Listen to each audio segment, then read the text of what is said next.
Hello, welcome to Exotic Gardening with me, Yorkshire Kris, and today I'm in Loughborough with Kevin Spence, and we're going to have a tour around this exotic garden full of unusual plants you don't see growing elsewhere really, especially not in this part of the country.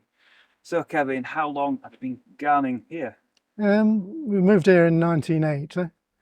In about 2001, we decided to try some tropical stuff. About 12, 13 years now. So. Okay, so we're going to have a tour around the garden. We're going to look at some of Kevin's highlights, and I'll be pointing out plants that I'm interested in as well, and hopefully be inspired to seek out some of these interesting plants to grow in your garden.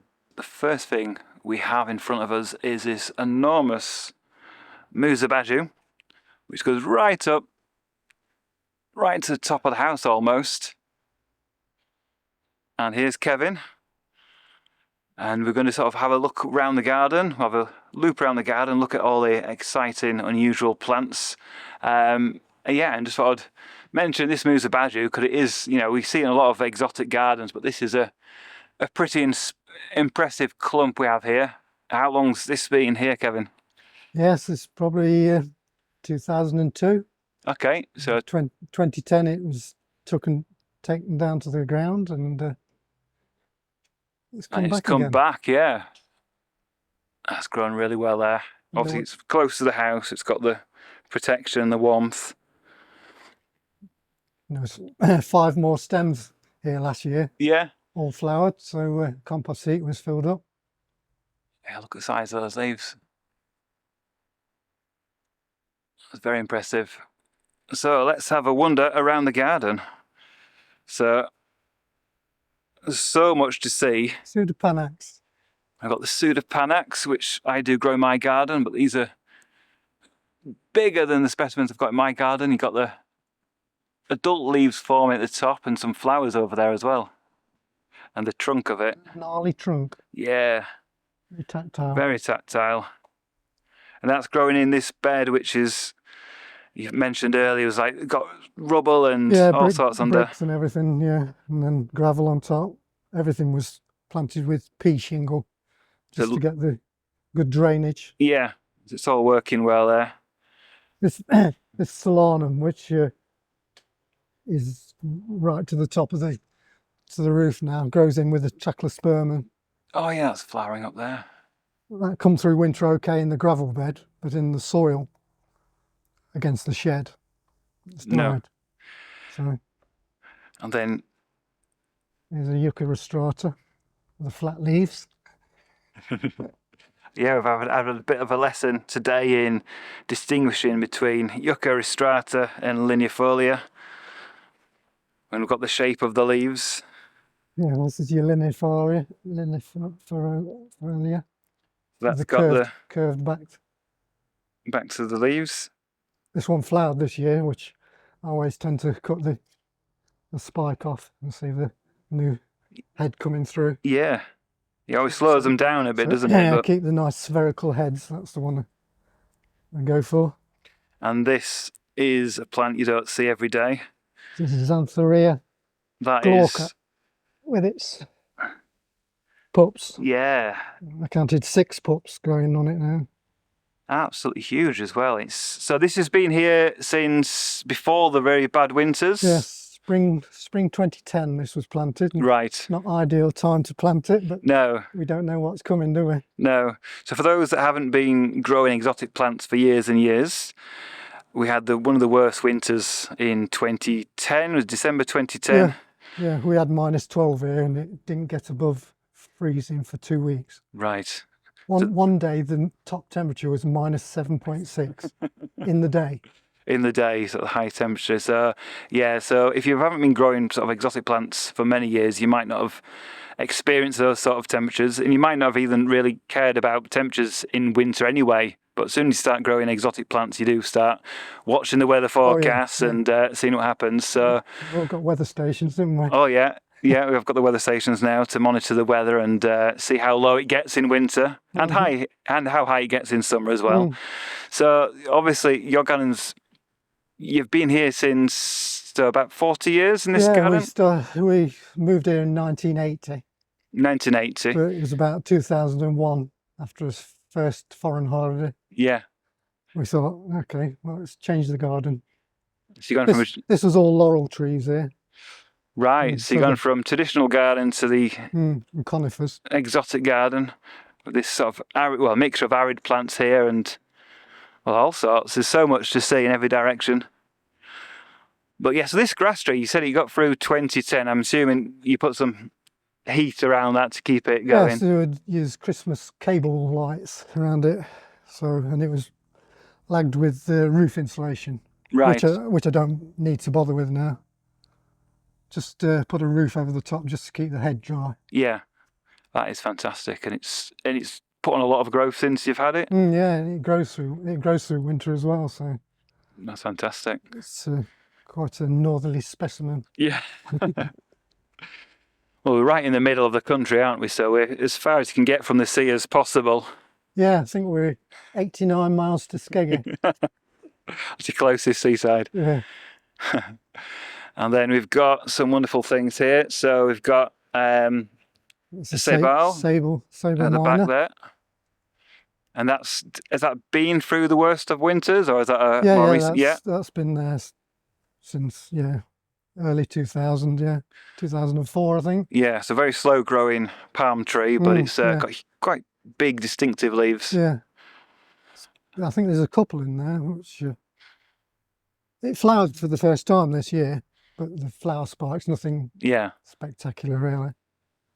And I'm not going to try and grow from seed. No, it's a slow growing one. I think I did grow it from seed, and I think I had it 10 years, and it was no bigger than a few inches tall. It's so slow. Like Triphinax campestris as well. Yeah. I've grown them from seed. There's like 15 years old and about that big. Yeah. Buy as big as you can afford. Yeah. That's a recent one this year, the Cycas revoluta. Yeah, it's quite a tall specimen. Put a roof over that, I think, this winter. So you have like you've done with the grass tree here, so sort of polycarbonate roof. Nothing spectacular, just a bit of polycarbonate over the top.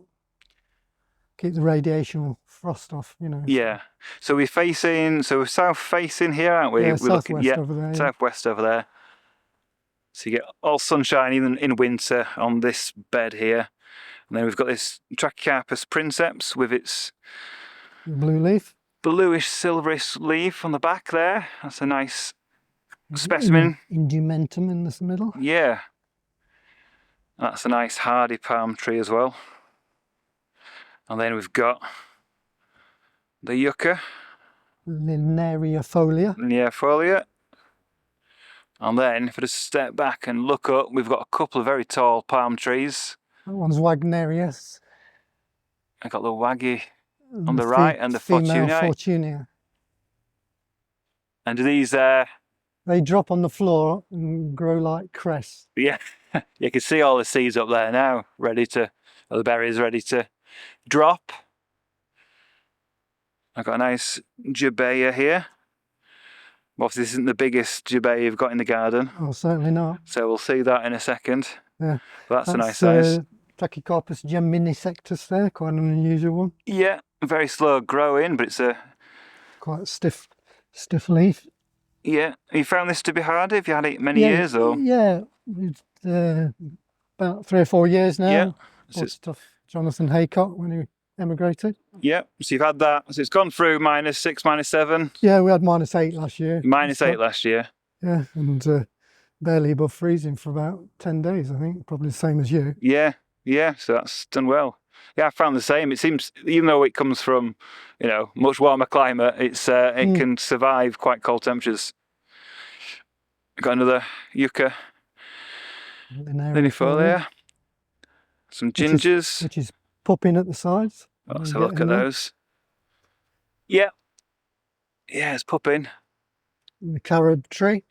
Oh yes, that's not something you see every day. They're nice grown, glossy leaves. Grown from seed. So that's grown from seed. Yeah. Tends to lose the leaves a bit when you get to -8. Yeah. Always comes back. So that's where you'll get your carob nuts from eventually. Big, a bit like long, chocolate, isn't it? Yeah, just pick them off the floor when you're in the Canaries or something like that. And this one here then, so this... Oh, yes. Should we point out this one down here, which is... not looking too good, is it? No, I think it's past its best, that. It's Brahar Marta. Brahar Marta. So that was a big, chunky specimen there. Yeah, the trunk was up to about there. And that died last winter. Yeah. And then if we just pan across to the right behind the yucca, see another one. We've got another briar, which is doing well and alive. So literally, 2 or 3 meters apart. One dies, one don't. One died and one doesn't. So it's no rhyme or reason sometimes. Same bed. These are good hedychiums. Tara. Tara, yeah, a good reliable one. Nice flowers. Massive flower spikes on those. And then this looks like a yucca, but it isn't. It's Nolina. Nolina. Longifolia. Yeah, nice big, long, strappy leaves on that one. It's got nice green colour. It's got quite a good trunk on that now, I should imagine. Oh yeah. Quite a gnarly trunk. See what's going on in there, can't you? Yeah. Then we'll... So yeah. These are Jersey lilies. Oh yeah, a bit of colour, because we're filming this right at the end of October. So you've still got lots of interest, because you've got so many, really nice evergreen plants. Here we've got a Chimerops or Camrops, Shamrops.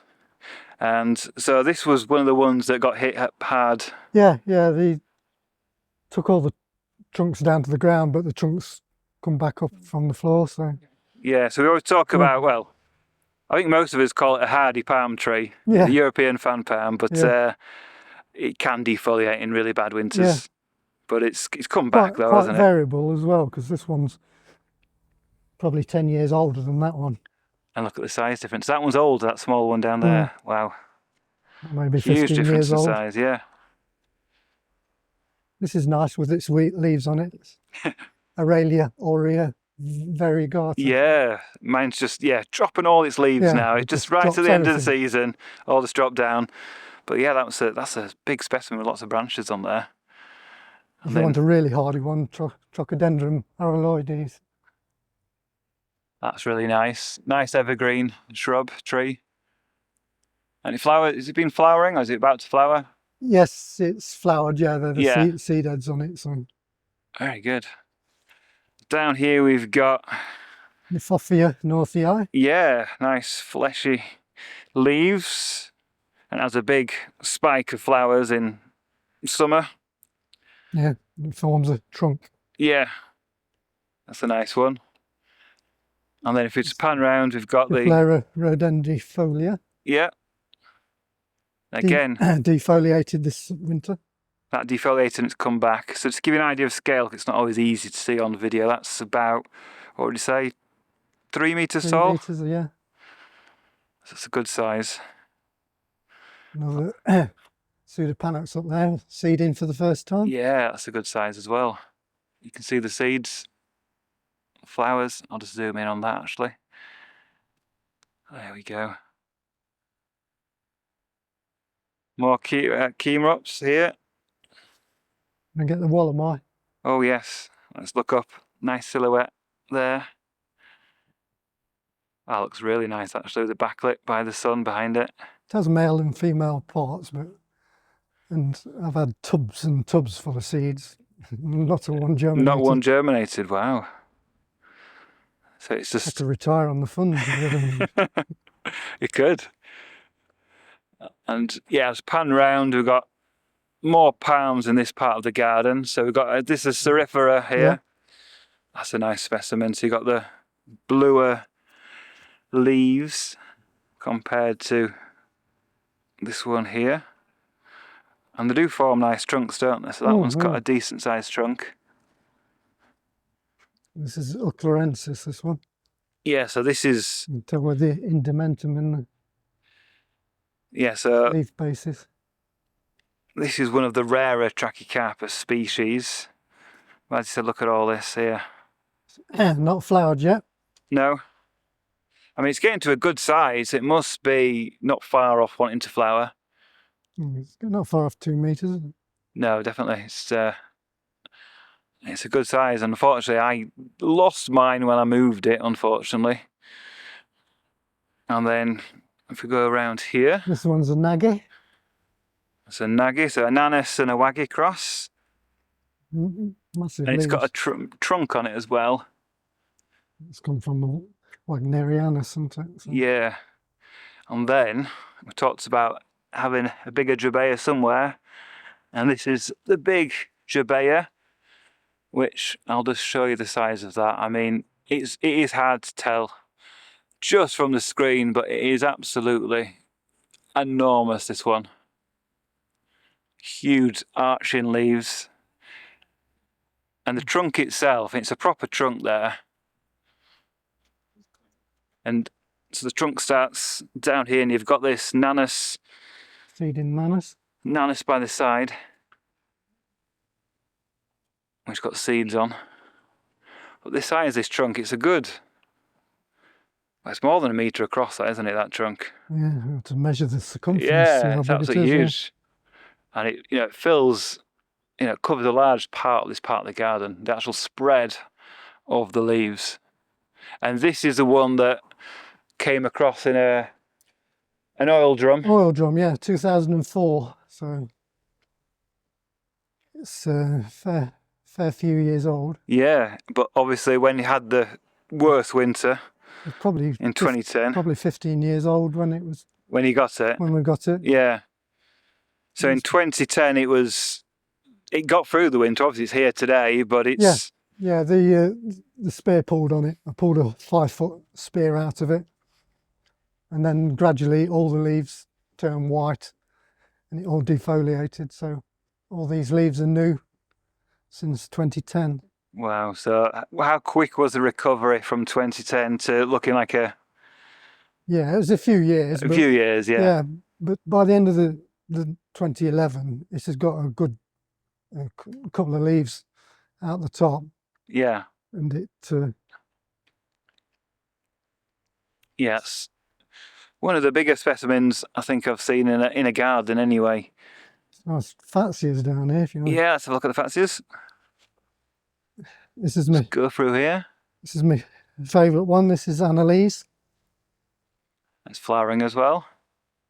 Yeah, that's a nice one. Really nice variegation. I mean, you love it or hate it. I think some people don't like variegation. Yeah. But I like this one because it's a nice sort of yellowish and green variegation. I tried crossing this one with the Edward Needham form just here. Okay, yeah. Which is quite big now. But the plants have come up plain green. Oh, right. So you managed to get viable seed. Yeah. But it's just green. That's a shame. Yeah, it'd be amazing to get a variegated polycarpa. Yeah, that was my fate. That was my hope. They're quite spectacular flowers. They're not really ready to come out, but they have real kind of brown indimentum on the flower spike. But yeah, that's quite a big one. Slowest palm ever, just there, Djibouti. Ah, yes. So how is you said it's very slow growing. You had that a number of years? Yeah, years maybe, getting on for 10 years. 10 years, and it's only what? Yeah. It was slightly damaged last year, but it's a very elegant leaves though on it. It does look nice. And that one's the Trithonax ancanthoma. That's spear pulled, but that's coming back as well. So yeah. And we're in a bit more of a bit shady here, isn't it? But I guess the plants have got shelter from each other. Yeah, that's what I was thinking. Yeah, a funny story, that ancanthoma come back in a suitcase from the Canaries. I've seen them being sold for like £10 each. Yeah. In the Canaries. I thought I could just about get that back in the suitcase. So yeah, come back in the suitcase. I thought I was going to have to leave some of Jackie's clothes. We got it back. And then above us, we've got a very large Tetrapanax, which is, I mean, that's, look at the trunk on that. So is that Rex, do we think? Yeah, it is, because the tallness, the height of it. Yeah, it's a huge one, that. Nice canopy. And it don't seem to run all that much, to be honest. No. I think as long as you don't cut them down too much. Yeah, if you don't disturb the soil around as well. That'll encourage them otherwise. We do get them now and again, but they pull up dead easy. So yeah. And this is another trunk here, isn't it? I've just noticed it comes up this way as well. Another one there. Let's see that. Oh, I've got brilliant sunshine as well. Subtropical East Midlands. Yeah.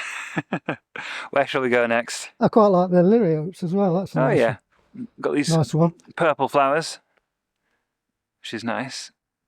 It's beauty spear pulled this year, but it's a seed grown one from Italy. Oh, fantastic. But the dubia kind of protected it somewhat, I think. So that's quite a decent spear coming out of that now. So yeah. That's nice. we go round, I suppose. Go around this way. I like a bit of lawn, a little bit of green. Yeah, we've got a nice bit of lawn. A nice seat to sit in and relax over there. Sunshine as well. So we've got a slight slope up this gravel path. This is the fuchsia arborescens. Seems to do that each year, but never gets any bigger. No. Right. This one's Schefflera alpinia. They've got a bit of autumn colour behind with Calicarpa. Calicarpa, the purple berries. Another yucca rostrata. That's a huge rostrata. That's it's about 3 meters tall, maybe. A nice healthy head on that. Variegated Trachlospermum growing up it. Yeah. It's a nice combination. Got the olive tree up here. Got more yuccas. Pound from home base, the olive tree. Yeah. Yeah, you know, exotic plants don't need to be expensive. No, they don't. Really. This one's Yucca alifolia tricolor with the yellow stripe in the middle. Quite an unusual one. Yeah, has to be covered though in winter. Yeah, it's a nice one, that one. These are pseudopanax. Yes, you've got quite a few pseudopanax. We've seen the ones just by the house, but then we've got a few more in a row over here. I was told Lessoni, which these are, and not all that hardy, but we've been there for 3 or 4 years now. So they've got some hardiness then. This one's trifoliator as well. Everything's in 3. Oh yeah. Yeah, the more I see of these plants, the more I really quite like these. And then we've got... This is the large hedge that helps. Yeah, this is like the shelter for this part of the garden. So you've got all this ivy, which is flowering at the moment, or has flowered. Got lots of bees and butterflies up there. So I just have like 60 yards of hedge to cut every year. Is it just ivy, or is there a hedge underneath it? Yeah, there's hawthorn on the other side. So yeah, I've got some big cutters, about 3 metre high cutters, so you can just walk down here and cut the whole thing. Yeah. Let's have a look down this path. Got more Nolinas here. So we've got one down here that we'll just walk past. La Saberica. That's nice. And these are protected in winter, or are they just... Not really, no. This one I found, we just need to do that. That's it. Just protects the centre bits from turning yellow. That's Durangensis, that is. This is the Euphorbia. That's a nice one, a tree one. Species Santa Maria. Santa Maria. Found on one island off the coast of the Azores. Apparently there's only 12 of these trees left there. Wow. Goats have been eating all the small plants. So I think goats have got a lot to answer for. They seem to go for these rare plants. The same with the Trachycarpus nanus, isn't it? I think they're eaten by goats as well. You can see the back of the jubea there. Yeah, let's get another view of the jubea. You can see the trunk on that. I'll just pan up and you can see the full height of it. Absolutely enormous. So if those that have been to my garden and seen my jubea, this is a lot bigger than that one. It is very sheltered around here. There's another Schefflera there. Could be Taiwaniana, not sure. And that's trunk. You can see the trunk down the bottom. Yeah, got a proper trunk down there. And then Megafaxia. That's new this year. Okay. With the massive leaves. Yes, and obviously it's a new planting, but that will get to a decent size, I guess, and grow as big as a Fatsia, or bigger than a Japonica. Yeah, this is a Japonica really.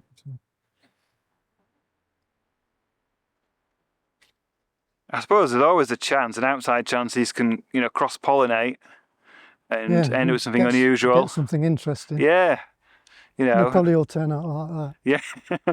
Fatsia Japonica. Let's go around here. Walking past more Kemoprops in front of us. A bit of a pergola there. And then we've got the pergola down there. It all lights up in the night time. It's very nice. Blew down in '87. And been rebuilt. There's not a hurricane coming. Good afternoon to you. Earlier on today, apparently a woman rang the BBC and said she heard that there was a hurricane on the way. Well, if you're watching, don't worry, there isn't. But yes, there is. Well, speaking of storms and things, we've got a storm coming later this week, haven't we? Yeah, it's probably eventually come today, isn't it, really?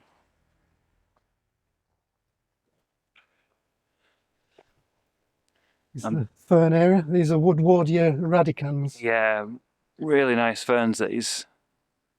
And you've got this really nice water feature coming right through this part of the garden, little waterfall going into a little rill and going off down there. And as I mentioned to you earlier, as soon as you get to this part of the garden, it's just slightly cooler, isn't it? You just feel the temperature drop just slightly because it's more shady. And that's perfect for all these ferns here. This is the hardier.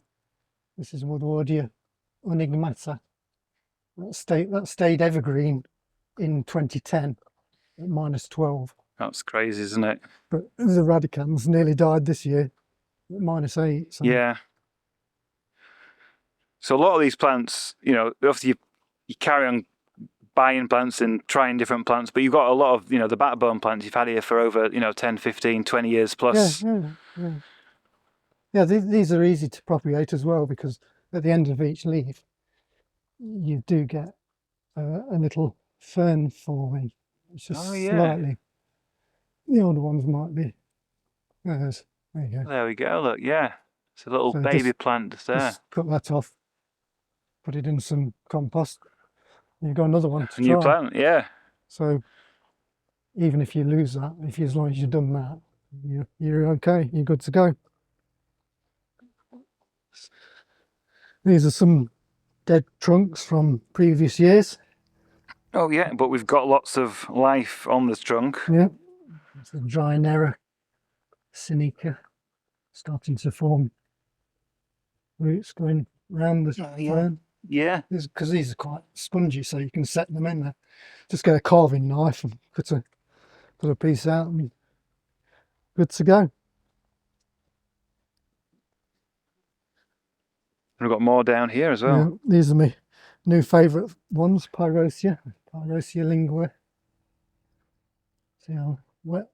This is an old Cyathea australis trunk. This is Polydactyla. Ah, yeah. Beautiful. You've got a large range of ferns all across this part of the garden. There are a couple of Elysiums. They have quite nice flowers. Not flowered yet, but picked them up over the last couple of years. And I'll just go past this tree fern, Dixonia antarctica. This one come through 2010, this one did. And when it came through 2010, like you've got it now, did you have the old fronds sort of hanging down like this? That's protecting the trunk. And it looks actually really nice. Yeah, I think I did lose a couple, which I cut off and regrew, but they were never really up to much, to be honest. Yeah. But some nice specimens here. If I just show you the full frame. So you've got 3 or 4 big Dixonia antarcticas here, above all the other ferns in this part of the garden. This one's quite an unusual one. This one's Blackman palmiform. That is an unusual one. Just seen a lot at Logan Botanic Gardens, but it's the only place I've ever seen them. So, so this one's a four-headed Dicksonia, but it's never really Let's have a look at that. done Oh, much. okay. I think I lost a few heads over the years. Might be down to, yeah, two heads. Two heads on it now. Two heads on it now.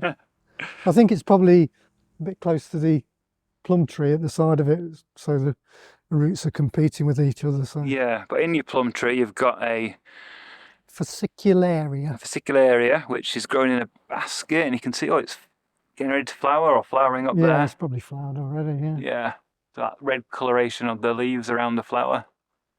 Yeah, it's quite a big one. That is. We've got they grow in the ground as well, so You've got them on the but bank over here. they are epiphytic, so they should be growing in trees and stuff. Yeah. So. That's really good. Another one here, and they're flowering unusual ways as well. You'd think you need to be in the sun, but That one's flowering upside down, that's pretty much. flowering upside down. Yeah. That's Yeah, really nice. This is an apple tree. This has apples that That big. size. Wow. And that's for a pound of apples, you get one.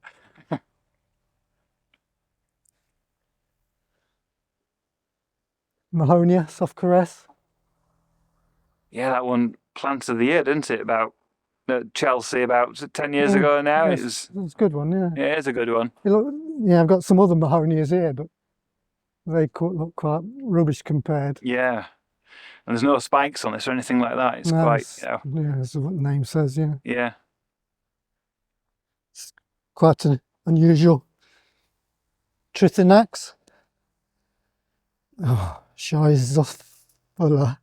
Yeah, they're not always easy to say. Barbifla belter. Yeah. It's quite a sheltered part of the garden here because in 2010 this Camerops stayed evergreen. Whereas the others didn't. Yeah, whereas the others died down to the ground, so that's the reason for planting that. It's quite a spiky job. Fantastic. Blechnum Magelliancum forms a trunk eventually. That's about 20 years old. Wow. That's 20 years old and it's like, yeah. Yeah. No size at all yet, really. No. But obviously hardy, so which is great. And here we've got a Schefflera Taiwaniana. They're all seeding now. And you were saying earlier that was a cutting from the original plant? Rooted cutting from a friend of mine. Put it in a vase of water. And it just rooted away? Yeah. Just nice and easy. Yeah, just change the water every week or so. And yeah, after a month, roots started forming. And now I've got 4 extra plants. And they've grown really well. Mm. So what's this fern we've got here? Yeah, that's Unigmata. So that Unigmata. would start off quite red when it first come out. So that one does the same as the others, forming little bulbils on the end of the ferns. This one's Blechnum fluvital. This one's quite nice. Yeah, this will have like a couple of inch trunks on somewhere. Digging under. Yeah, slight trunk just yeah. there. But that one's a bit tender, so we'll put a plastic cloche over that over winter.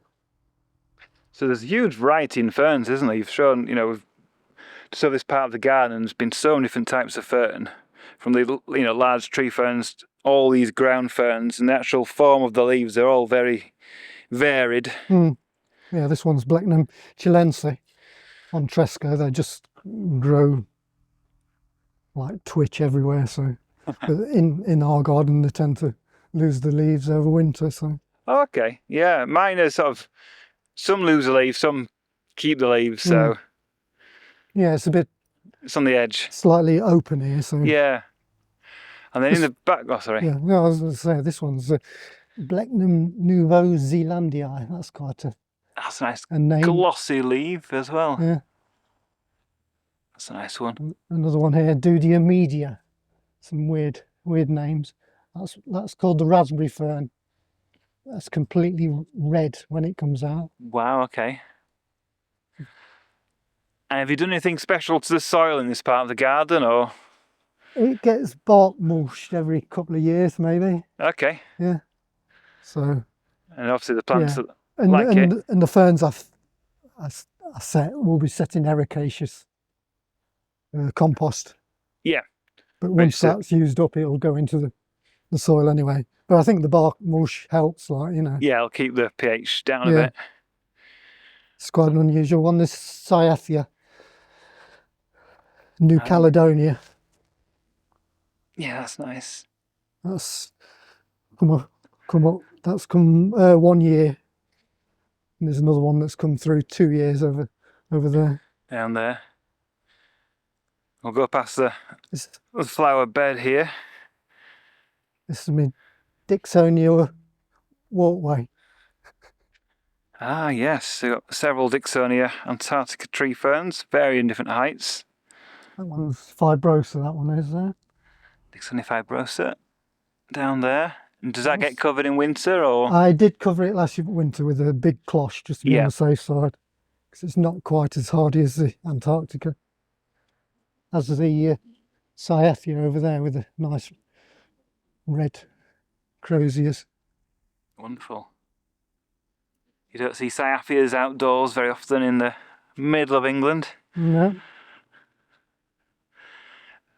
And then obviously with these, having all the old leaves on the tree ferns really help with the protecting the trunks. Yeah, and then the top I'll just put straw and bits of old shower curtain to keep the straw dry. And I'll probably, halfway through the season, I'll change the straw because it might be a little bit on the soggy side. Yes. So soggy, cold on the croziers for next year is not good. No. And then you got a bendy trunked one here. So it started out this is probably planted there the best and then one, got out. Thought it was going to come this way, but decided going straight up. So that's grown. So that's obviously you planted it at an angle and then it's grown up. It has got slight curve on it anyway. Yeah. But and it's gone. That's the original shape. I'm glad it did do that now because you won't be able to walk through. No, that's got a good canopy of leaves over that. This one's Cyathea delbata. It's See the blue stripes on it. Yeah, it's getting picked up by the sunlight now. It looks absolutely stunning. Really nice fern, that one. Very distinctive. Yeah, I had one of these out for 5 years. But that's when they were £30 a trunk, £30 a foot. They're not £30 a foot. No, a little bit more now. So it goes in the greenhouse.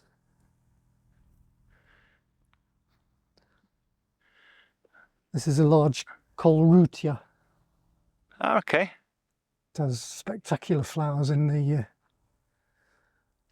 autumn time. It's got some nice autumn colour on it. Got some colour in it.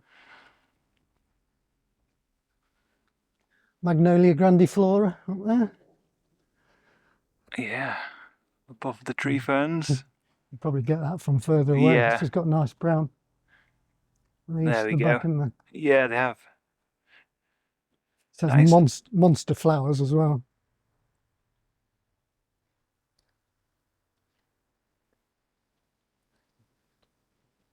Oh yeah, you can see it all in shot now. Beautiful, beautiful tree. Nice glossy leaves. You normally see them growing up stone walls of old mansions and things, don't you? Yeah. I thought I'll try it on its own. And it's doing well. Just to be different. So has that been in, I guess, quite a number of years now? Yeah, that one's come from Macamba many years ago. Brilliant. Let's have a look. Let's go back towards this way. Got the greenhouses here. That's where the magic happens. And so your greenhouses where you propagate plants and overwinter some plants. Yeah, we bubble wrap these for winter, and then they heated with tubular heaters on frost-stats. So the tubular heaters are like 100 watts, so yeah, so it's kept frost-free. It's not like using a 2 kilowatt heater to heat it. So just up to about 3 degrees, something like that. That's enough to keep everything ticking over nicely. Yeah. We've got some dragon trees down there, which have they've been there for like ever. So it's good enough to keep them alive. And then we'll spin round and we'll see Trachycarpus martianus. which is a huge specimen here. So this, you know, it's at least 4 meters tall, I would say. And it looks stunning with the blue sky and a few clouds behind it. And this is one of the, well, it's the largest specimen I've ever seen in a garden. Obviously, it's not a truly hardy palm tree at all. No, we cover it most years, but it's a bit out of hand now to cover, so I think I'm going to just wrap the growth point with carpet or something like that, just to hopefully keep the growth bud alive. The one at the Palm Centre, which is kind of half that size, died this year. Oh, did it? Yeah, and that's in London. And it's definitely a more tropical looking Trachycarpus. It's you know, it's very distinctive. The Latisectus. And then we've got the Latisectus, which again is a big specimen. So these plants here, obviously we talked about the really bad winter in 2010. These are not from before that, are they? This is the Latisectus was before. So the Latisectus got through 2010, so that's had a couple of weeks below zero. Yeah, -12 that time. -12 it's seen and it's come back. So I think that one's definitely hardier than Martianus. Yes, and the trunk on the Latisectus, that's about a good 2 meters tall, Yeah, I'd say. I'll stand at the side of it. And I'm 6'2", so... Yeah. So so you can really see for scale of how big that palm tree is. And then obviously the Martianus is pretty much double that size. Huge specimen up there. So like you said, it's pretty hard to protect that now because of its height. Here's a Commodora microspadax. You wouldn't think these would be hardy with trunks like that, would you? No, very thin trunks, but they get through the winters. Yeah. Even when you lose the growth point on these, they'll sometimes come off the side. There's some more over there as well. These flower every year. And do you ever get berries off these? Seeds? No, most of these seem to be males, but I've got a female radicalis down here. Ah, so we have got ripening fruit on those. Fantastic. So it's not a palm everybody grows, but it's very distinctive, very different style of palm. It's like an undergrowth palm, really, isn't it? Understory, yeah. This one's Brahar calcera. Ah, yeah, so it's not got any thorns or... No ornaments on it, it's smooth. Nice smooth on the petioles there. I do cover this one because I've not seen any others, so... No, I don't think it's... don't want to lose it. Very, very hard. It was in a sale of Brahar armata. It just didn't look right for that, so... That's a very nice palm. I paid me £30 and took it home. Took it home. That's really nice. And then we've got this big prickly trunk here, which truly is ouch to touch. And this is a big thick trunk at the base there. It's Aurelia bipinnata. And if we just look up, we can see the leaves still hanging on there. And the flowers and the seeds and fruits up there. That is a big specimen as well. And then down here we have this nice ground cover. And this is the spider plant, isn't it? Yep. It's been here over 10 years. 10 years in the ground. So I'm assuming it loses its leaves in winter and then just regrows in spring. Yeah. We didn't expect it to come back, but yeah, it has big fleshy roots, which seem to not worry about the soil freezing. So you can grow some houseplants all year round outside. Fantastic. And then we've got a nice Cerifera here. That's a good specimen. That's multi-trunked. We've got four trunks down there. And that's growing well. Schefflera de Lavii.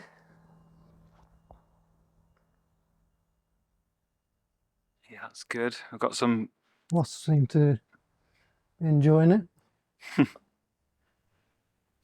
All sorts of creatures over that, flies and all sorts. And we've got some berries forming.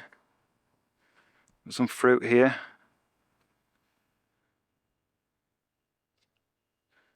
I think this is the tallest radicalis I've got here.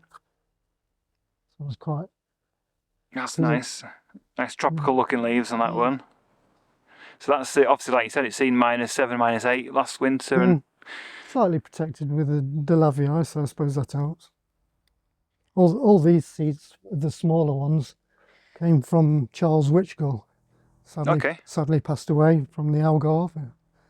Great guy. Met him 2012 in Rome. And the Palm Centre did an event over there, so brought a load of seeds. Nice to have. Nice to have, still growing on, which is wonderful. And then we've got a nice, if you just pan up, I've got the view of the Latisectus marchianus over there and the Fortunii above it. Begonia luxurians in flower. Yeah, so we're right at the end of October and we've still got Begonia luxurians out and flowering. See the leaves down there better. There we go. All the way from Brazil, but it's growing here and looking good. And there's one plant we've not looked at that I want to get a closer eye on, which is round here. Well, I've got past the Musa Baju, which we started this walk around with.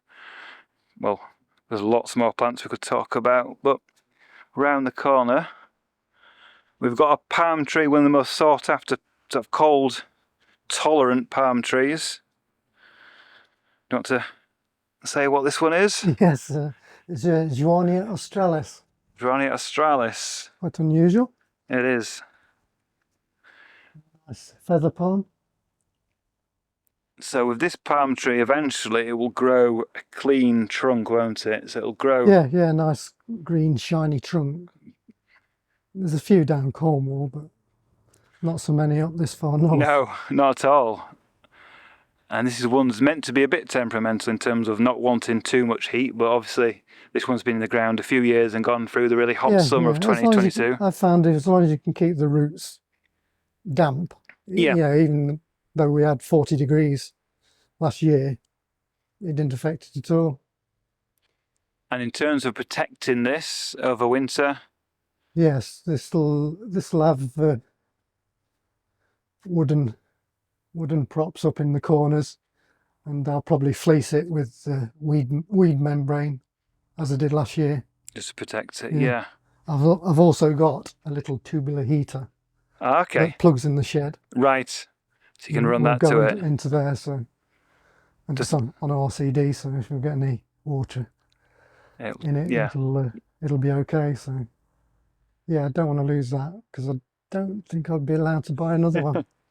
Well, considering probably a 2-foot plant, maybe £350. Yeah, they like a lot of these plants, and especially a lot of palm trees. They're harder to get nowadays, and then obviously the prices are bumped up. But especially things like this, which not many stockists or suppliers get anyway at best of times, and normally much smaller plants. And this has grown relatively well. I mean, how big was this when? Well, yeah, it's probably been in 3 years, but before I could cover it straight off this wooden joint here now. And now it's much taller. The spear is actually taller than that now. So yeah, you can see that's gone right up there. It's a fantastic palm tree there.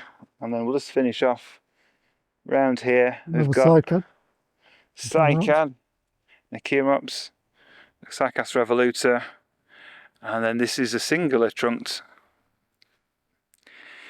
Echirops cerifera. Beautiful specimen there.